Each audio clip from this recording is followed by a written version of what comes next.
നമസ്കാരം. മുഖ്യമന്ത്രി പിണറായി വിജയന്റെ ഔദ്യോഗിക വാഹനത്തിന് പിഴ ഈടാക്കി മോട്ടോർ വാഹന വകുപ്പ്.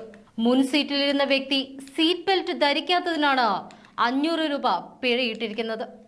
മുണ്ടക്കയം കുട്ടിക്കാനം റോഡിൽ വെച്ച് 2023 ഡിസംബർ 12-ന് 4 മണിയോടെയാണ് കാർ ക്യാമറയിൽ കുടുങ്ങിയത്. പിഴയിടുമ്പോൾ മുഖ്യമന്ത്രി കാറിൽ ഉണ്ടായിരുന്നില്ല. നവകേരള സദസ്സിന്റെ ഭാഗമായി പ്രത്യേക വാഹനത്തിലായിരുന്നു മുഖ്യമന്ത്രി അപ്പോൾ സഞ്ചരിച്ചിരുന്നത്. പിഴത്തുക ഇതുവരെ അടച്ചിട്ടില്ല എന്നാണ് വിവരം. നവകേരള സദസ്സിന്റെ യാത്രക്കിടെ എസ്കോർട്ട് വാഹനമായാണ് അന്ന് ഈ കാർ വാഹന വ്യൂഹത്തിൽ ഉണ്ടായിരുന്നത്. മുൻ സീറ്റിലിരുന്ന് യാത്ര ചെയ്ത ഉദ്യോഗസ്ഥന്റെ ചിത്രവും പതിഞ്ഞിട്ടുണ്ട്. നവകേരള സദസ്സിന്റെ ഭാഗമായി മുഖ്യമന്ത്രിയും മന്ത്രിമാരും ബസ്സിൽ യാത്ര ചെയ്തപ്പോഴാണ് ഈ കാർ വാഹന വ്യൂഹത്തിൽ ഉണ്ടായിരുന്നത് എന്ന് മനസ്സിലാവുന്നു. 2023 ജൂൺ 5-ന് സംസ്ഥാനത്തെ നിരത്തുകളിൽ AI ക്യാമറ വഴി നിയമലംഘനം കണ്ടെത്താൻ ആരംഭിച്ചു. ഇത് സംബന്ധിച്ച വാർത്തകളിൽ പുതുക്കിയ നിരക്കാണ് നൽകിയിട്ടുള്ളത്. സിനിമാ രംഗങ്ങൾ കോർത്തിണക്കി പുതുക്കിയ ട്രാഫിക് നിയമലംഘന പിഴ സംബന്ധിച്ച് കേരള പോലീസ് ഒരു വീഡിയോയും തയ്യാറാക്കിയിരുന്നു. ട്രോളിലൂടെ ബോധവൽക്കരണം എന്ന ലക്ഷ്യത്തിലാണ് വീഡിയോ നിർമ്മിച്ചത്. കേരള പോലീസിന്റെ സമൂഹ മാധ്യമ പേജിൽ ഇതിന് വൻ സ്വീകാര്യത തന്നെയാണ് ലഭിച്ചത്.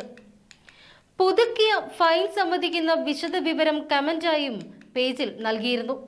മുഖ്യമന്ത്രിയുടെ എസ്കോർട്ട് വാഹനമായി സഞ്ചരിച്ചപ്പോഴാണ് സീറ്റ് ബെൽറ്റ് ധരിക്കാതെ മുൻ സീറ്റിലിരുന്ന് യാത്ര ചെയ്ത ഉദ്യോഗസ്ഥന്റെ ചിത്രം മോട്ടോർ വാഹന വകുപ്പിന്റെ ക്യാമറയിൽ പതിഞ്ഞത്. വാഹനത്തിന്റെ നമ്പർ പ്ലേറ്റിന് മുകളിലായി പോലീസ് എന്ന ബോർഡും ഘടിപ്പിച്ചിരുന്നു. ഡിസംബർ 12-നാണ് ഇടുക്കിയിൽ നവകേരള സദസ്സ് നടന്നത്. ഇതും ദുരൂഹം തന്നെയാണ്. മുഖ്യമന്ത്രിയുടെ കാറിന് എങ്ങനെ പോലീസ് ബോർഡ് വെച്ചു എന്നതും ശ്രദ്ധേയമാണ്. മുഖ്യമന്ത്രിയുടെ എസ്കോർട്ട് വാഹനമായി സഞ്ചരിച്ചപ്പോഴാണ് സീറ്റ് ബെൽറ്റ് ധരിക്കാതെ മുൻ സീറ്റിലിരുന്ന് യാത്ര ചെയ്ത ഉദ്യോഗസ്ഥന്റെ ചിത്രം മോട്ടോർ വാഹന വകുപ്പിന്റെ ക്യാമറയിൽ കുടുങ്ങിയത്. വാഹനത്തിന്റെ നമ്പർ പ്ലേറ്റിന് മുകളിലായിട്ടാണ് പോലീസ് എന്ന ബോർഡ് സ്ഥാപിച്ചിരുന്നത്. സാധാരണ കേരള സ്റ്റേറ്റ് നമ്പർ 1 എന്നാണ് ഈ കിയ കാറിന് മുകളിൽ ഉണ്ടാകാറുള്ളത്. മുഖ്യമന്ത്രി യാത്ര ചെയ്യാത്ത സമയം ഈ ബോർഡ് ഇളക്കി മാറ്റണം.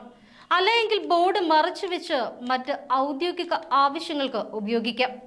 ഏത് സാഹചര്യത്തിലാണ് മുഖ്യമന്ത്രിയുടെ കിയ കാറിൽ പോലീസ് എന്ന ബോർഡ് എത്തിയത് എന്നതാണ് നിർണായകം. കഴിഞ്ഞ ഡിസംബർ 12-ന് വൈകിട്ട് 4 മണിക്കാണ് കാർ ക്യാമറയിൽ പതിഞ്ഞത്. ആലപ്പുഴയിലും മറ്റും മുഖ്യമന്ത്രിയുടെ ഗൺമാനും മറ്റും നടത്തിയ രക്ഷാപ്രവർത്തനം ഏറെ ചർച്ചയായിരുന്നു. ഈ ചിത്രത്തിലൂടെ മുഖ്യമന്ത്രിയുടെ സുരക്ഷാ സേന കിയ കാറിൽ ബസ്സിനെ പിന്തുടരാറുണ്ട് എന്നും വ്യക്തമാവുന്നു. എവിടെയെങ്കിലും യൂത്ത് കോൺഗ്രസുകാർ കരിങ്കൊടി പ്രതിഷേധം കാട്ടിയാൽ രക്ഷാപ്രവർത്തനമായിരുന്നു ഈ കാറിൽ ഉണ്ടായിരുന്നവരുടെ ലക്ഷ്യം എന്നും വ്യക്തം. രക്ഷാപ്രവർത്തനം അതിവേഗം വേണ്ടിവരുമെന്നതിനാൽ സീറ്റ് ബെൽറ്റ് തടസ്സമാകരുത് എന്ന് കരുതി അത് ഉപയോഗിക്കുന്നതാണ് എന്ന സംശയവും ഉയർന്നു. മുഖ്യമന്ത്രിയുടെയും മന്ത്രിമാരുടെയും കാറുകൾ ഓടി ഖജനാവിനുള്ള നഷ്ടം കുറയ്ക്കാനാണ് മുഖ്യമന്ത്രിയും മന്ത്രിമാരും നവകേരള സദസ്സിൽ ബസ് യാത്ര നടത്തിയത്. എന്നാൽ എല്ലാ മന്ത്രിമാരുടെ കാറുകളും ഈ ബസ്സിനെ പിന്തുടർന്നു എന്നാണ് ആരോപണം. ഇതുമായി ബന്ധപ്പെട്ട വിവരാവകാശ രേഖകളിൽ മറുപടി നൽകുന്നുമില്ല. അതിനിടയിലാണ് മുഖ്യമന്ത്രിയുടെ കാർ വാഹന വ്യൂഹത്തിനൊപ്പം ഉണ്ടായിരുന്നതായി ട്രാഫിക് നിയമലംഘന നോട്ടീസിലൂടെ തെളിയുന്നത്. ആ വാഹന വ്യൂഹത്തിൽ മുഖ്യമന്ത്രിയുടെ കാറിൽ മാത്രമേ നിയമലംഘനം ഉണ്ടായുള്ളൂ എന്നതാണ് മറ്റൊരു കാര്യം.